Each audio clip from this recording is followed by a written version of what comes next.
বাসা থেকে বেরিয়েছো কেন? বিনতি কিন্তু খুব মন খারাপ করছিল। বিনতি আমাকে তোমার ঠিকানা দিল। আমি মেয়ে মানুষ বৃত্ত, আমি কি চাইলেই তোমার এভাবে খোঁজাখুঁজি করতে পারি? সরি। বিশ্বাস করো, আমি কিন্তু টাকা নিয়ে অন্য কিছু খাওয়ার জন্য বের হয়নি, বিশ্বাস করো। আমি ভাবছিলাম একটু নিজের মতো করে ঘুরবো তোমাকে নিয়ে। মিথ্যে কথা।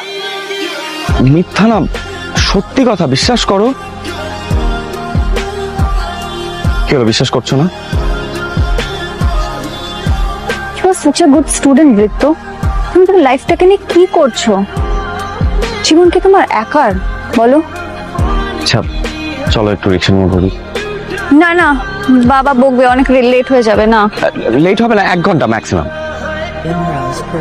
আসো তো, আসো।